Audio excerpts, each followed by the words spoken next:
হয়তো অতি দ্রুত সময়ের ভিতরে আমাদের বাংলাদেশে নতুন আরেকটি খুশির সংবাদ আসতে পারে। আমরা যতটুকু শুনতে পারতেছি যে আমাদের যে সেনাপ্রধান রয়েছেন ওয়াকারুজ্জামান, হয়তো উনি ক্ষমতা নিতে পারেন এবং কি মাননীয় প্রধানমন্ত্রী আবারও ক্ষমতা ফিরে পেতে পারেন। সেজন্য কিন্তু ইতিমধ্যে লবিং চলতেছে।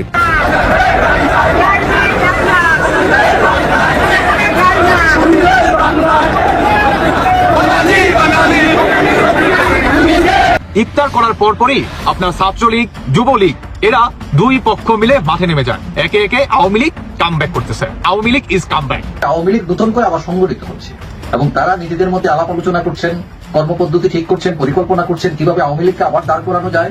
নতুন কর্মসূচি দিচ্ছেন, লিফলেট বিতরণ করছেন এবং ইউনিয়ন সরকারের পদত্যাগ দাবি করছেন। একের পর এক জামিনে বের হচ্ছেন আওয়ামী লীগ, ছাত্রলীগ নেতারা। মুক্ত নেতাদের নিয়ে আন্দোলনে নামার পরিকল্পনা বাড়ছেন অনেকেই। এই সরকার কিন্তু ক্রমাগত বিভিন্ন কর্মকাণ্ডের মাধ্যমে তাদের নিরপেক্ষতা হারাচ্ছে। এই সরকার আগামীতে একটা নির্বাচন করবেন, সরকারকে যখন নিরপেক্ষ থাকতে পারবেন। সার্জিস আলম সরকারের যে ক্ষমতা ওনার থাকার কথা না, সেই ক্ষমতার অপপ্রয়োগ করে মানুষকে ভয় দেখিয়ে উনি সেগুলো করার মাধ্যমে বোঝানোর চেষ্টা করছেন যে তিনি একজন বড় কেউকাটা হয়ে গেছেন। এবং আগামীতে কিন্তু এগুলো সব হিসাব হবে, যারাই ক্ষমতায় আসুন এগুলো। বাংলাদেশ সেনাবাহিনী প্রধান জেনারেল ওয়াকারুজ্জামানের সঙ্গে যুক্তরাষ্ট্রের সেনাবাহিনীর প্যাসিফিক কমান্ডের deputy commander lieutenant general Joel P ভোয়েলের নেতৃত্বে একটি প্রতিনিধি দল সৌজন্য সাক্ষাৎ করেছে। তাদের বৈঠকে দুই দেশের মধ্যকার বিভিন্ন বিষয়ে তাৎপর্যপূর্ণ আলোচনা হয়। সূত্রের খবর, মঙ্গলবার ঢাকায় সেনা সদরে এই সৌজন্য সাক্ষাৎ হয়। আসসালামু আলাইকুম এভরিওয়ান, সবাই কেমন আছেন? আশা করছি সবাই ভালো এবং সুস্থ আছেন। ভিডিওর টাইটেল এবং থাম্বনেল দেখে আপনারা ইতিমধ্যে বুঝতে পেরে গিয়েছেন ভিডিওটি কতটা গুরুত্বপূর্ণ হতে যাচ্ছে। তো সম্পূর্ণ পুরো বিষয়টি দেখার জন্য ভিডিওটি এক মুহূর্ত না টেনে সম্পূর্ণ দেখে আসুন। তবে চলুন শুরু করি।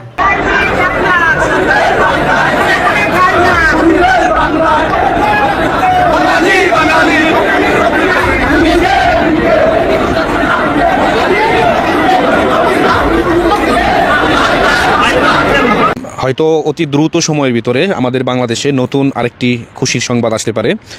এটি বলতে পারেন যে আসলে খুশির সংবাদ কি। আমরা যতটুকু শুনতে পারতেছি যে আমাদের যে সেনাপ্রধান রয়েছেন ওয়াকারুজ্জামান, হয়তো উনি ক্ষমতা নিতে পারেন এবং কি মাননীয় প্রধানমন্ত্রী আবারও ক্ষমতা ফিরে পেতে পারেন। সেজন্য কিন্তু ইতিমধ্যে লবিং চলতেছে। এখন প্রশ্ন হচ্ছে যে আসলে কি ক্ষমতা পাওয়ার সম্ভাবনা কতটুকু। আমি বলবো যে অবশ্যই 99% হচ্ছে উনি আবারও ক্ষমতা ফিরে পাবে। কারণ কি, যে উনি যে পদত্যাগ করেছেন এখনও পর্যন্ত এটার কিনো আপনার সঠিক কিনো দিক নির্দেশনা অথবা উনি রাষ্ট্রের জনগণের কাছে এখনও পর্যন্ত সেটি প্রকাশ করে নাই এবং কি উনি বলেও নাই যে আমি পদত্যাগ করেছি, যে আমাকে ষড়যন্ত্র করে পাঠিয়ে দেওয়া হয়েছে। এখন যে সেনাবাহিনীর প্রধান ওয়াকারুজ্জামান, আপনারা জানেন যে ওনার অনেকটাই কাছের লোক ছিল, কিন্তু এখনও পর্যন্ত আমরা নতুন করে ইতিমধ্যে হয়তো আপনারা কেউ ওনার নতুন কোনো বক্তব্য এখন পর্যন্ত শোনেন নাই। বিশেষ করে সেনাবাহিনীর ভিতরে কিন্তু অনেক বড় একটি চলতেছে। যদিও আমাদের এই বিষয়গুলো নিয়ে একটু অপেক্ষা করতে হবে, কিন্তু এটি সত্য যে মাননীয় প্রধানমন্ত্রী কিন্তু আবারও ক্ষমতা ফিরে পেতে পারেন। কিন্তু আসলে সেটা কার মাধ্যমে ফিরে পেতে পারেন? আপনারা জানেন যেহেতু সেনাবাহিনীর মাধ্যমেই মাননীয় প্রধানমন্ত্রীর ক্ষমতাচ্যুত হন এবং কি ওনাকে ষড়যন্ত্র করে ভারতে পাঠিয়ে দেওয়া হয়। এখন আমি মনে করি যে যে সেনাবাহিনীর প্রধান রয়েছে উনি হয়তো আপনার ডক্টর ইউনূসের কাছ থেকে ক্ষমতা নিতে পারেন এবং কি মাননীয় প্রধানমন্ত্রীকে আবারও ক্ষমতা বুঝিয়ে দিতে পারেন। কারণ বর্তমান দেশের যে পরিস্থিতি, এই পরিস্থিতিতে একমাত্র মাননীয় প্রধানমন্ত্রী শেখ হাসিনাকে ছাড়া এই দেশের পরিস্থিতি কন্ট্রোল করার মতন সক্ষমতা আমার মনে হয় বিরোধী দল যারা আছেন তাদেরও কিন্তু নাই। কারণ দেশের এই ক্লান্তি লগ্নে এবং দেশের এই পরিস্থিতিতে একমাত্র শেখ হাসিনাই পারে এই দুর্যোগপূর্ণ বাংলাদেশকে একটি সঠিক পথে নিয়ে আসার জন্য, যেহেতু রাষ্ট্র পরিচালনার ক্ষেত্রে ওনার দক্ষতা অনেকটাই বেশি। আর যারা কিনা আপনার অতিথি পাখি, তারা কিন্তু একটু সময়ের জন্য আসে এবং তাদের যখন ফায়দা লুটা শেষ হয়ে যায় তখন কিন্তু তারা আবার ঠিকই তাদের গন্তব্যে ফিরে যায়। ঠিক সেম আমি মনে করি যারা সমন্বয়কারী ছিল তারা একটি অতিথি পাখির মতন তারা ব্যবহৃত হয়েছে এবং কি তাদেরকে ব্যবহার করে একটি মহল ফায়দা নিতে চেয়েছিল। যদিও এখন পর্যন্ত সেই ফায়দাগুলো আমার মনে হয় না যে হাসিল করতে পেরেছে বাংলাদেশ থেকে। এই জন্য বলবো প্রত্যেকটি সচেতন নাগরিক যারা কিনা রয়েছেন আপনারা অবশ্যই আপনারা নজর রাখবেন, খেয়াল রাখবেন এবং কি এই দেশটা হচ্ছে আমার আপনার সবার।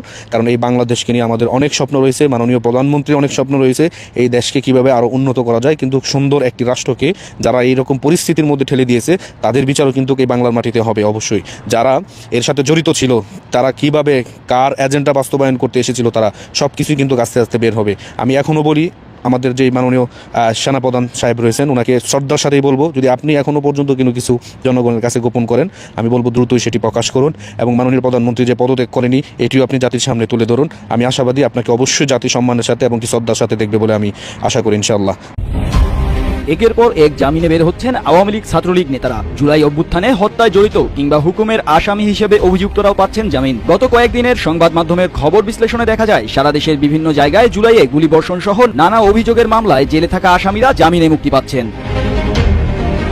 অভিযুক্ত এই সকল আসামির জামিনে সোশ্যাল মিডিয়ায় ক্ষুব্ধ প্রতিক্রিয়া জানাচ্ছে জুলাই অভ্যুত্থানে সংশ্লিষ্ট নানা মহল। জুলাই রেভলিউশনারি অ্যালায়েন্স নামে একটি সংগঠনের ফেসবুক পেজে প্রতিক্রিয়া জানিয়ে পোস্ট করা হয় এ বিষয়ে। পোস্টে লেখা হয়, আপনি জেনে অবাক হবেন যে এই জামিন বাণিজ্যের সাথে জড়িত সবাই আওয়ামী লীগ বিরোধী। শত শত নেতাকর্মী জামিনে বের হয়ে দেশকে অস্থিতিশীল করার ষড়যন্ত্র করছে। তাদের মূল লক্ষ্য হলো বিশৃঙ্খলা সৃষ্টি করে জনগণের শান্তি নষ্ট করা। শহীদের রক্তের সাথে এমন বিশ্বাসঘাতকতা আমরা কি মেনে নিতে পারি? দেশের স্বার্থের বিরুদ্ধে কোনো ষড়যন্ত্রই সফল হতে দেওয়া যাবে না। এদিকে জামিনে মুক্তি পাওয়ার ঘটনায় আওয়ামী লীগের কর্মীরা সোশ্যাল মিডিয়াতে সরব হয়ে নানা পোস্ট করছেন। মুক্ত নেতাদের নিয়ে আন্দোলনে নামার পরিকল্পনা আঁটছেন অনেকেই। সরাসরি হত্যায় জড়িত অভিযুক্তদের কিভাবে কিংবা কোন ক্ষমতা বলে জামিন মিলছে তাও অজানা। তবে এ বিষয়ে অসন্তোষ দানা বাঁধছে নানা মহলে। একদিকে বিচারের দাবি, অন্যদিকে জামিনে মুক্তি। জুলাই অভ্যুত্থানের 7 মাসের ব্যবধানে এমন অবস্থায় হতাশা বিরাজ করছে আন্দোলনে অংশ নেওয়া অনেকের মনেই। দেখুন, আমি যে ঘটনাটা বলছি এটা কিন্তু কেবল সেই ঘটনাটা না, এই ঘটনার সঙ্গে জড়িত যে মানসিকতা, জড়িত সামনে নির্বাচনকে কেন্দ্র করে প্রশাসনের সরকারের যে আচরণ, সবগুলোর ব্যাখ্যা এখানে আপনারা পাবেন। এবার ঘটনা ঘটেছে পঞ্চগড়ের আটোয়ারি উপজেলায়।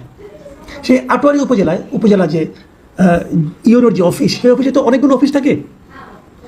সেখানে যে এই বহুল আলোচিত এনসিপির নেতা সার্জিস আলম, উনি সেখানে যে উপজেলার বিভিন্ন কর্মকর্তাদের সঙ্গে উপজেলা নির্বাহী অফিসারের যে সম্মেলন কক্ষ, সেখানে বসে সবার সঙ্গে মিটিং করেছেন, বৈঠক করেছেন। কেন করেছেন? ওনার কি এই ধরনের বৈঠক করার এখতিয়ার আছে? অথবা উনি যদি একটা বৈঠক ডাকেন, সেই বৈঠকে সরকারি কর্মকর্তারা যার যার কাজ ফেলে সেই বৈঠকে যোগদান করার কি কোনো নিয়ম আছে? পারেন? উনি যদি পারেন, উনি তো এখন একটা সরকারি, এখন একটা রাজনৈতিক দলের নেতা, উনি যদি পারেন, কালকে যদি অন্য সমস্ত দল যে বলে আমরাও একটা বৈঠক করব, এরা কতজনকে সময় দেবে? যদি কারো কোনো কাজ থাকে কোনো একজন ব্যক্তির কাছে, কোনো একটা অফিসে, তিনি সেখানে যাবেন, কথা বলবেন, কোনো সমস্যা নেই। কিন্তু সকলকে ডেকে একটা অথরিটির মতো সকলকে জ্ঞান দেওয়া, সকলকে নির্দেশনা দেওয়া, এটা কি ওনার এখতিয়ারের মধ্যে পড়ে?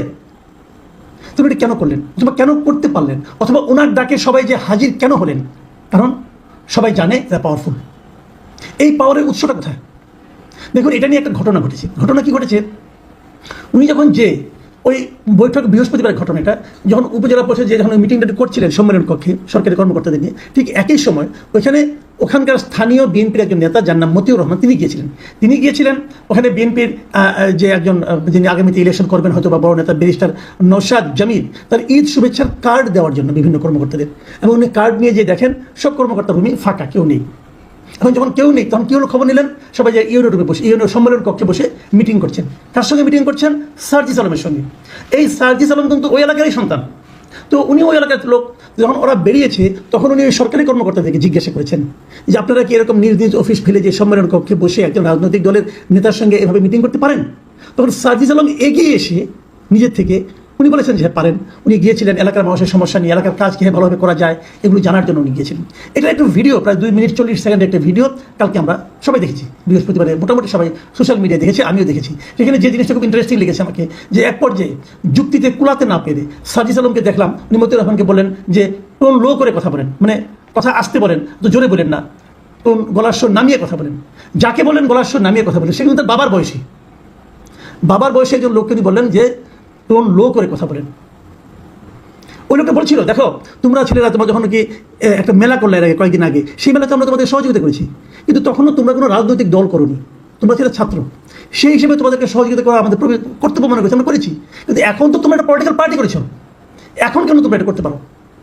এবং আমি মনে করি বিএনপি যিনি নেতা ছিলেন, তিনি অত বড় নেতাও কিন্তু না, এলাকার একজন লোক, তিনি যে কথাগুলি বলেছেন উনি কিন্তু টু দ্য পয়েন্টে কথা বলেছেন। এবং সার্জিস যেটা করেছেন, সার্জিসের কথা আমাদের গোয়ার্তমি ছিল, অধ্যত্ত ছিল, ক্ষমতার ব্যবহার ছিল। সার্জিস যেটা পারে না, সার্জিস বলার চেষ্টা করেছে যে আপনারা কোনো কাজকর্ম করতে পারেন না, আমি যখন একটা কিছু কাজ করি সেটাও আপনারা দেখতে পারেন না, আমি এলাকার উন্নয়নের জন্য করছি। তো এলাকার উন্নয়নের জন্য যদি আপনি করেন, তো এই ক্ষমতা দেখানোর আপনাকে পাওয়ারটা কে দিল ভাই? কে পাওয়ার দিল? হ্যাঁ, আপনি বলতে পারেন সরকার আমাকে পাওয়ার দিয়েছে, সরকারি এই প্রোটোকল নিয়ে আমরা গত কয়েক মাস ধরে সরকারি প্রোটোকল নিয়ে বিভিন্ন জায়গায় যে এই প্রোটোকল পেয়ে পেয়ে আমাদের একটা খারাপ অভ্যাস হয়ে গেছে, সেই খারাপ অভ্যাসেরই ধারাবাহিকতায় আমি এটা করছি। যদি সেটা হয় তাহলে দায়টা যে সরকারের উপরে পড়ে। ভাবুন একটা জিনিস, আমরা এই জন্যই সবসময় বলে এসেছি যে এই সরকার কিন্তু ক্রমাগত বিভিন্ন কর্মকাণ্ডের মাধ্যমে তাদের নিরপেক্ষতা হারাচ্ছেন। এই সরকার আগামীতে একটা নির্বাচন করবেন, সরকার কি তখন নিরপেক্ষ থাকতে পারবেন? ভাবুন, এই সরকারের দুজন এখনো ছাত্র প্রতিনিধি আছে, তার মধ্যে একজন আছে স্থানীয় সরকার মন্ত্রণালয়ের দায়িত্বপ্রাপ্ত আসিফ আহমদ সজীব ভুঁইয়া। তারা কিন্তু এই সার্জিস আলমদেরই সহকর্মী ছিলেন, সহযোগী ছিলেন, তারা একসঙ্গে আন্দোলন করেছেন, একসঙ্গে কাজকর্ম করেছেন। তার মানে সার্জিস আলমরা যাতে বিভিন্ন এলাকায় গিয়ে এলাকার প্রশাসনের কাছ থেকে তাদের কর্মকাণ্ড করার জন্য নানা ধরনের সুযোগ সুবিধা পায়, সেই ব্যবস্থা যাতে অবারিত থাকে, সেই ব্যবস্থা যাতে বাধাহীন থাকে, সেই জন্যই কিন্তু আসিফ মাহমুদকে এই মন্ত্রণালয়ের দায়িত্বটা দিয়ে রাখা হয়েছে। এবং আমার ধারণা এর কারণেই তার ডাককে অস্বীকার করা, উপেক্ষা করা কোনো সরকারি কর্মকর্তার পক্ষে সম্ভব ছিল না। এটা ঘটতে থাকবে আগামীতেও। যদি এটা ঘটতে থাকে তাহলে আপনি কি করে বলতে পারবেন যে আগামী নির্বাচনে নিরপেক্ষ হবে? কিভাবে বলতে পারবেন প্রশাসন পক্ষপাত করবে না? কারণ প্রশাসন তো জানবে এই আহ্বানে সাড়া না দিলে আমার চাকরি নিয়ে টানাটানি হবে, এবং চাকরি নিয়ে টানাটানি করা খুব সহজে বলে দেবে এই লোক স্বৈরাচারী দোষর, বলে দিলে হলো, ট্যাগ লাগাই দিলেই হলো। তাহলে এই দেশে আমরা যদি একটা অবাধ সুষ্ঠু নির্বাচন চাই, সেই নির্বাচনের সমস্তগুলো পথ কিন্তু তারা বন্ধ করে দিচ্ছে। সার্জিস আলম যে কথাটা বলেছে যে এটা উনি আপনার প্রথম আলো পত্রিকাতে একটা মানে যে রিপোর্টটা যখন বের হয় তখন সেখানে প্রথম আলোকে সে বলেছে ওই জিনিসটা যে অনেক এরকম আছে যে আসলে তারা নিজেরা কিছু করতে পারবেন না, অন্য কেউ করলে তাদের সহ্য হয় না আর কি। ওই লোকটা ওই একই ধরনের, এগুলো থাকবেই, এগুলোকে পাত্তা দিলে কাজে মনোযোগ দেওয়া যাবে না। ওনার কাজটা কি? ওনার এই মুহূর্তে কাজটা কি? উনি এলাকাবাসীর কাছে ক্ষমতা প্রয়োগ করে কাজ দেখাতে চাচ্ছেন, কারণ আগামীতে ওনার ভোট দরকার। তার মানে উনি আসলে ভোটের জন্য এখন থেকে সরকারের যে ক্ষমতা ওনার থাকার কথা না, সেই ক্ষমতার অপপ্রয়োগ করে মানুষকে ভয় দেখিয়ে উনি সেগুলো করার মাধ্যমে বোঝানোর চেষ্টা করছেন যে তিনি একজন বড় কেউকাটা হয়ে গেছেন। এই কেউকাটা হওয়ার মাধ্যমে উনি মানুষের কাছে ভোট দেওয়ার চেষ্টা করছেন। ঠিক হচ্ছে? আমি এই প্রশ্নগুলো করতেছি। আমি আশা করব যে জাতীয় নাগরিক পার্টি যারা নেতা আছেন, কর্মকর্তা আছেন, তারা এগুলো দেখবেন, এবং যারা সরকারি কর্মকর্তা আছেন তারাও বোঝার চেষ্টা করবেন সার্জিস আলম কিন্তু এখন অন্য 10টা রাজনৈতিক দলের নেতাদের মধ্যে একজন নেতা। তাকে বাড়তি কোনো গুরুত্ব দেওয়ার দরকার নেই। সবাইকে, আপনি কাউকে গুরুত্ব না দিতে পারছি না, সবাইকে গুরুত্ব দেন। যে কাজটা নিয়ে যাবে সেই কাজটা সে যতটুকু পায় আইন অনুযায়ী ততটুকু তাকে হেল্প করবেন, এর চেয়ে বেশি কিছু নয়।